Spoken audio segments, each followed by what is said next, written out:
దేవుని నామానికి మహిమ కలుగును గాక. జీవన తొలి సంధ్య అనుదినమన్న అను ఈ ఉదయకాలపు వాక్య ధ్యానములకు మిమ్మల్ని ప్రేమపూర్వకంగా ఆహ్వానాన్ని తెలియపరుస్తూ మీకు నా నిండు వందనాలు తెలియపరుస్తున్నాను. ఎలా ఉన్నారండి? బాగున్నారా? దేవుని సందులో చక్కగా కుటుంబాలు వెళుతున్నాయి కదూ, క్షేమకరంగా ఉన్నారు కదూ. దేవుడు మీ వ్యాపారాలను, మీ చేతి వృత్తులను దేవుడు దీవించాలని, మీ ముందరున్న ప్రతి సమస్యను మీరు అధిగమించగలిగిన సామర్థ్యాన్ని దేవుడు ఇవ్వాలని నేను మనసారా కోరుతూ ఉన్నాను. తప్పకుండా దేవుడు తన కార్యాన్ని చేయబోతూ ఉన్నాడు. ఓపికతో, విశ్వాసంతో ఎదురు చూడండి. మరి నిన్న దినమంతా ఆశ్చర్యకరంగా గడిచింది కదూ. గడిచిన రాత్రి చక్కగా దేవుడు మంచి నిద్రని, క్షేమాన్ని ఇచ్చాడు కదూ. మరొక దినాన్ని దేవుడు మనకు అనుగ్రహించి అన్నాడు. అందుని బట్టి మనము దేవునికి రుణస్థులమై ఉన్నాం. ఈ దినము ఉదయకాలం ప్రార్థనతో ప్రారంభించండి. దేవుని వాక్యాన్ని చదువుకుని అప్పుడు గడప దాటడానికి ప్రయత్నించండి. దేవునితో ముందు సహవాసమే, తర్వాత మనుషులతో సహవాసం. ముందు దేవునితో మాట, తర్వాత మనుషులతో మాట. అర్థమైందా మీకు? ముందు దేవునితోనే మాట్లాడండి, అప్పుడు మనుషులతో మాట్లాడడానికి ప్రయత్నించండి. మొదట దేవునికి స్థానం ఇచ్చి నువ్వు దినాన్ని ప్రారంభించగలిగినట్లయితే తప్పకుండా ఆ దినము దేవుడు ఆశీర్వాదకరంగా ఉంచడానికి ఇష్టపడుతాడు. ఈ ఉదయకాలం ఒక మాట మీ దృష్టికి తీసుకురావడానికి నేను ఇష్టపడుతూ ఉన్నాను. రాజులు 2వ గ్రంథము 22వ అధ్యాయం. రాజులు 2వ గ్రంథము 22వ అధ్యాయము 19వ వచనం చదువుతూ ఉన్నాను.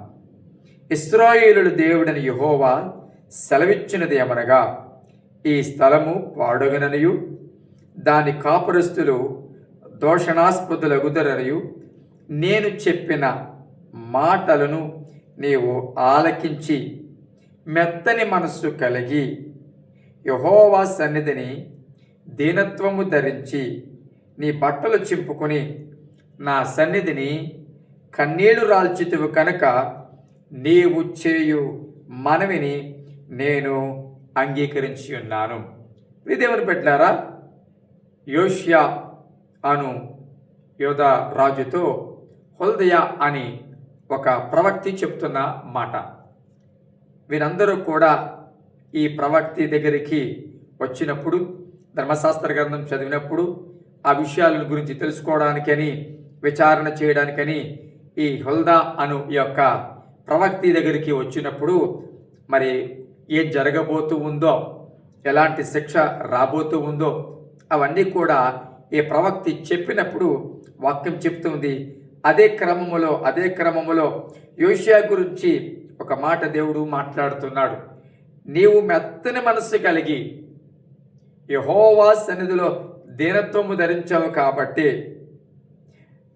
నీ బట్టలు చింపుకొని నా సన్నిధిని కన్నీళ్లు రాల్చితివి కనుక నీవు చేయు మనవిని నేను అంగీకరించి ఉన్నాను. ప్రియదేవుని బిడ్డలారా, రాబోయే శిక్ష ఈయన తప్పించుకోవడానికి, ఈయనని దాటి వెళ్ళడానికి గల కారణం ఏంటో తెలుసా? విన్నదానిని బట్టి మనసు మెత్తన చేసుకోవడం. ఈరోజు చాలాసార్లు వాక్యం వింటున్నాం కానీ ఆ విన్న వాక్యాన్ని బట్టి మనుషులను మెత్తన చేసుకోవట్లేదు. కొన్నిసార్లు ఇంకా కఠినమే చేసుకుంటున్నాం. నా గురించే మాట్లాడారు, లేకపోతే ఇది నన్ను దృష్టి పెట్టుకుని మాట్లాడారు అని చాలాసార్లు ఈ రకమైన ఆలోచనలతో మనం ఉంటూ ఉన్నాం. కానీ ప్రియ బిడ్డలారా, దేవుని సందులో నీతో ఆయన మాట్లాడినప్పుడు అది నీకే అని స్పష్టంగా నువ్వు గ్రహించినప్పుడు వెంటనే నువ్వు చేయవలసిన పని తెలుసా? హృదయాన్ని మెత్తనపరచుకోవాలి. అవును ప్రియ బిడ్డలారా, విరిగి నలిగిన హృదయమే దేవునికి ఇష్టమైన బలి అని వాక్యం ఉంది కదా.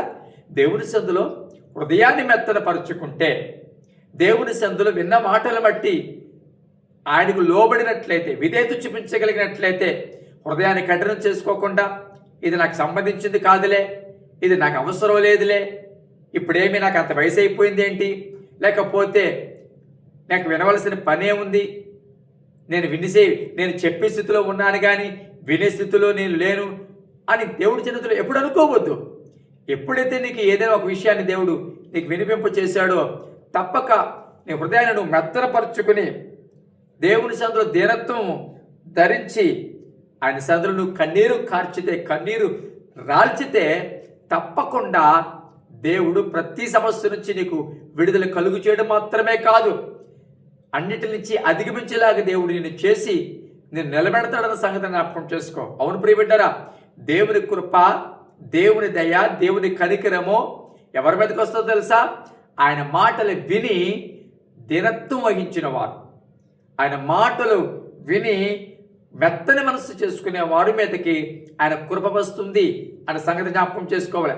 దేవుడి సన్నిధిలో హృదయాన్ని నువ్వు కఠినపరుచుకున్నంత కాలము, నేను మారను అని అనుకున్నంత కాలము, ఇది నాకు సంబంధించింది కాదు అని అనుకున్నంత కాలము, ఒకవేళ మాట్లాడుతున్నప్పుడు విధేయత చూపించడానికి బదులు కోపగించి ఒకవేళ అవకాశాలని దుర్వినియోగం చేసుకున్నంత కాలము నీ జీవితంలో మరి దీవెనలు ఉండవు.